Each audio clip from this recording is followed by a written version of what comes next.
नमस्कार।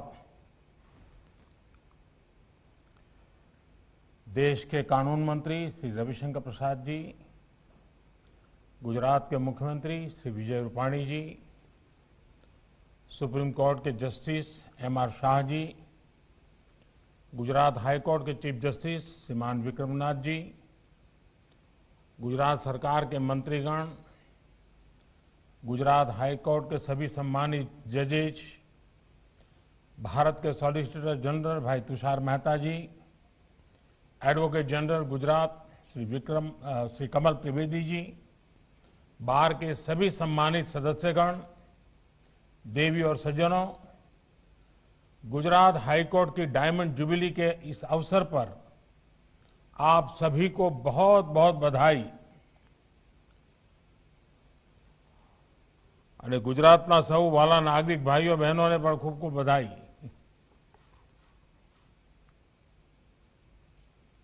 पिछले 60 वर्षों में अपनी कानूनी समझ, अपनी विद्वत्ता और बौद्धिकता से गुजरात हाई कोर्ट और बार दोनों ने ही एक विशिष्ट पहचान बनाई है।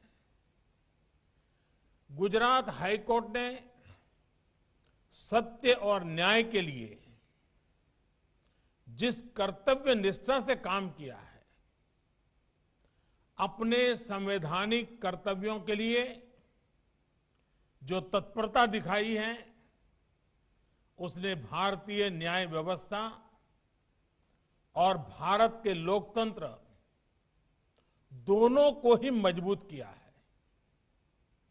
गुजरात हाई कोर्ट की इस अविस्मरणीय यात्रा की स्मृति में आज एक डाक टिकट जारी किया गया है। मैं इस अवसर पर न्याय जगत से जुड़े आप सभी महानुभावों को, गुजरात की जनता को अपनी शुभकामनाएं देता हूं। माननीय हमारे संविधान में लेजिस्लेचर, एग्जीक्यूटिव और जुडिशरी, उनको दी गई जिम्मेदारी हमारे संविधान के लिए प्राणवायु की तरह है। आज हर देशवासी पूरे संतोष से ये कह सकता है कि हमारी जुडिशरी ने, न्यायपालिका ने संविधान की प्राणवायु की सुरक्षा का अपना दायित्व पूरी दृढ़ता से निभाया है। हमारी जुडिशरी ने हमेशा संविधान की रचनात्मक और सकारात्मक व्याख्या करके खुद संविधान को भी मजबूत किया है। देशवासियों के अधिकारों की रक्षा हो, निजी स्वतंत्रता का प्रश्न हो, ऐसी परिस्थितियां रही हो जब देश हित को सर्वोच्च प्राथमिकता देनी हो, जुडिशरी ने अपने इन दायित्वों को समझा भी है और निभाया भी है।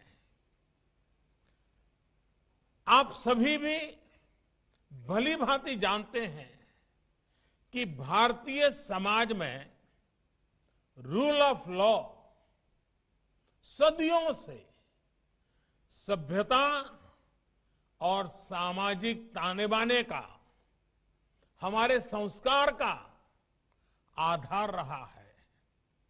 हमारे प्राचीन ग्रंथों में कहा गया है, न्यायमूलम सुराज्यम स्यात्, यानी सुराज्य की जड़ ही न्याय में है, रूल ऑफ लॉ में है। ये विचार आदिकाल से हमारे संस्कारों का भी हिस्सा रहा है। इसी मंत्र ने हमारे स्वतंत्रता संग्राम को भी नैतिक ताकत दी और यही विचार हमारे संविधान निर्माताओं ने भी संविधान निर्माण के समय सबसे ऊपर रखा था। हमारे संविधान की प्रस्तावना रूल ऑफ लॉ के इसी संकल्प की अभिव्यक्ति है। आज हर एक देशवासी को गर्व है कि हमारे संविधान की इस भावना को, इन मूल्यों को हमारी न्यायपालिका ने निरंतर ऊर्जा दी है, दिशा दी है। न्यायपालिका के प्रति इस भरोसे ने हमारे सामान्य से सामान्य मानवी के मन में एक आत्मविश्वास जगाया है, सच्चाई के लिए खड़े होने की उसे ताकत दी है। और जब हम आजादी से अब तक देश की इस यात्रा में जुडिशरी के योगदान की चर्चा करते हैं तो इसमें बार के योगदान की चर्चा भी आवश्यक होती है। हमारी न्याय व्यवस्था की ये गौरवशाली इमारत बार के ही पिलर पर खड़ी है।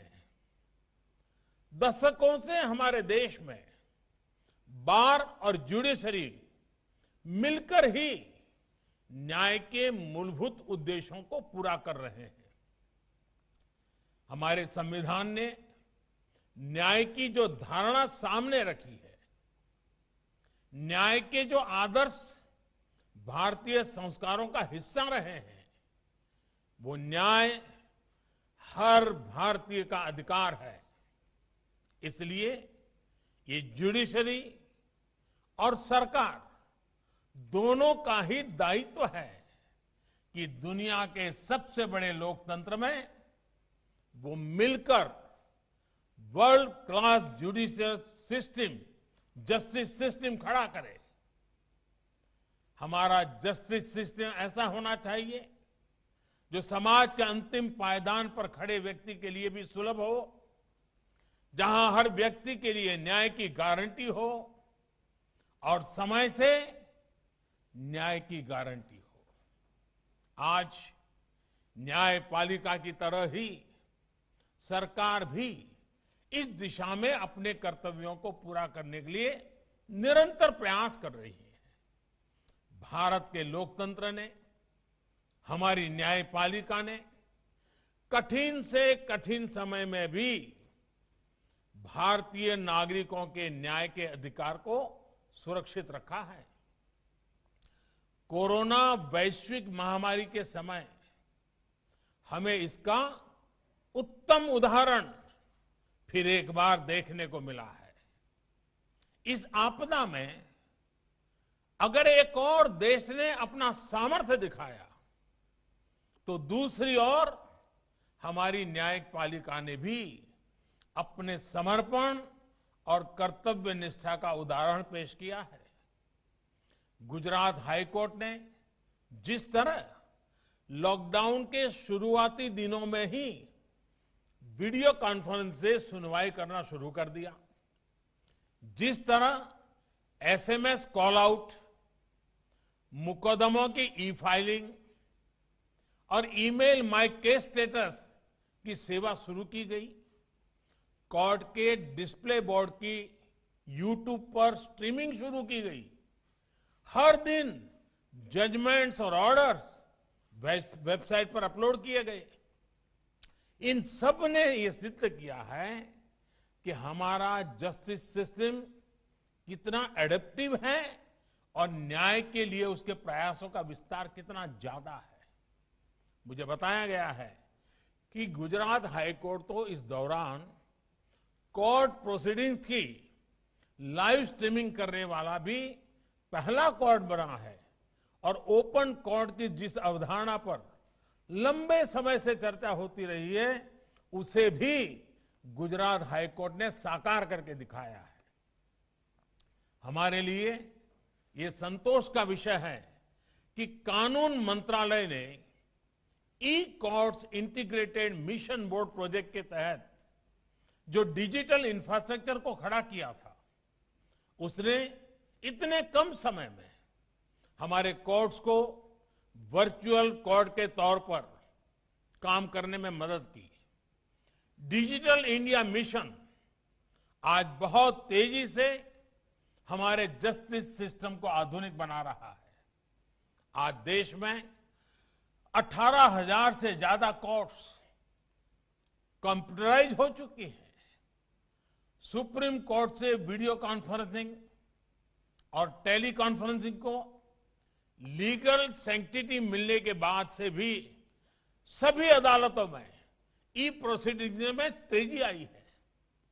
ये सुनकर हम सभी का गौरव बढ़ता है कि हमारा सुप्रीम कोर्ट खुद भी आज दुनिया में वीडियो कॉन्फ्रेंस के द्वारा सबसे ज्यादा सुनवाई करने वाला सुप्रीम कोर्ट बन गया है दुनिया में।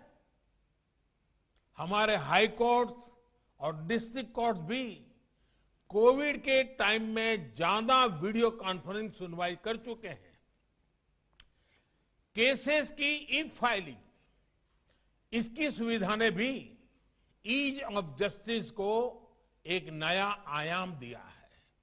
इसी तरह आज हमारी अदालतों में हर केस के लिए एक यूनिक आइडेंटिफिकेशन कोड और क्यूआर कोड दिया जा रहा है। इससे न केवल केस से जुड़ी हर जानकारी हासिल करने में आसानी हुई है, बल्कि इसने नेशनल जुडिशियल डेटा ग्रिड की भी एक प्रकार से मजबूत नींव रखी है। नेशनल जुडिशियल डेटा ग्रिड के जरिए लॉयर्स और लिटिगेंट्स केवल क्लिक मात्र से सभी केसेस और ऑर्डर्स देख सकते हैं। ये ईज ऑफ जस्टिस न केवल हमारे नागरिकों के ईज ऑफ लिविंग को बढ़ा रहा है, बल्कि इससे देश में ईज ऑफ डूइंग बिजनेस भी बढ़ा है। इससे विदेशी निवेशकों में ये भरोसा जगा है कि भारत में उनके न्यायिक अधिकार सुरक्षित रहेंगे। 2018 की अपनी डूइंग बिजनेस रिपोर्ट में वर्ल्ड बैंक ने भी नेशनल जुडिशियल डेटा ग्रिड की प्रशंसा की है। माननीय, आने वाले दिनों में भारत में ईज ऑफ जस्टिस और भी तेजी से बढ़े, इस दिशा में सुप्रीम कोर्ट की ई कमेटी एनआईसी के साथ मिलकर काम कर रही है। मजबूत सुरक्षा के साथ साथ क्लाउड बेस्ड इंफ्रास्ट्रक्चर जैसी सुविधाओं को शामिल करने पर काम हो रहा है। हमारे जस्टिस सिस्टम को फ्यूचर रेडी बनाने के लिए न्यायिक प्रक्रियाओं में आर्टिफिशियल इंटेलिजेंस के इस्तेमाल की संभावनाओं को भी, एआई की संभावनाओं को भी तलाशा जा रहा है। आर्टिफिशियल इंटेलिजेंस से जुडिशरी की एफिशिएंसी भी बढ़ेगी और स्पीड भी बढ़ेगी। इन प्रयासों में देश का आत्मनिर्भर भारत अभियान बड़ी भूमिका निभाने वाला है। आत्मनिर्भर भारत अभियान के तहत भारत के अपने वीडियो कॉन्फ्रेंसिंग प्लेटफॉर्म को भी प्रोत्साहित किया जा रहा है। देश में डिजिटल डिवाइड को कम करने के लिए, सामान्य लोगों की मदद के लिए हाई कोर्ट्स और डिस्ट्रिक्ट कोर्ट्स में ई सेवा केंद्र भी खोले जा रहे हैं। हम सभी ने देखा है कि महामारी के इस कठिन समय में ऑनलाइन ई लोक अदालत भी एक न्यू नॉर्मल बन गई है। संयोग से ये गुजरात ही था जहां 35-40 साल पहले जूनागढ़ में पहली लोक अदालत लगाई गई थी। आज ई लोक अदालत समयबद्ध और सुविधापूर्ण न्याय का एक बड़ा माध्यम बन रही है। देश के 24 राज्यों में अब तक लाखों मुकदमे ई लोक अदालतों के में आ चुके हैं और उनका निपटारा भी हो रहा है।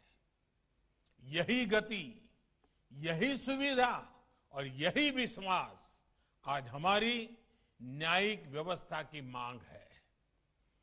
गुजरात एक और बात के लिए भी अपने योगदान के लिए गर्व करता रहा है। गुजरात पहला राज्य था जिसने इवनिंग कोर्ट की परंपरा शुरू की थी और गरीबों की भलाई के लिए अनेक इनिशिएटिव लिए थे। किसी भी समाज में नियमों और नीतियों की सार्थकता न्याय से ही होती है। न्याय से ही नागरिकों में निश्चिंतता आती है और एक निश्चिंत समाज ही प्रगति के बारे में सोचता है, संकल्प लेता है और पुरुषार्थ करके प्रगति की ओर बढ़ता है। मुझे विश्वास है कि हमारी न्यायपालिका से जुड़े आप सभी वरिष्ठ सदस्य हमारे संविधान की न्याय शक्ति को निरंतर सशक्त करते रहेंगे। न्याय की इसी शक्ति से हमारा देश आगे बढ़ेगा और आत्मनिर्भर भारत का सपना हम सब अपने प्रयत्नों से, अपने पुरुषार्थ से, हमारी सामूहिक शक्ति से, हमारी संकल्प शक्ति से, हमारी अविरत साधना से हम सिद्ध करके रहेंगे। इन्हीं शुभकामनाओं के साथ आप सभी को एक बार फिर डायमंड जुबिली की बहुत बहुत बधाई, अनेक अनेक शुभकामनाएं। आनंद थयो, આજે ઘણા બધાને મળવાનું થયું। અનેક જૂના જૂના મિત્રોના ચહેરા સ્ક્રીન પર જોઈ રહ્યો છું, લાંબા સમય પછી જોઈ રહ્યો છું। અનેક વડીલોના પણ આજે દર્શન થઈ રહ્યા છે। ખૂબ આનંદ થયો બધાને, દૂર દૂરથી પણ મળીને। ખૂબ ખૂબ ધન્યવાદ।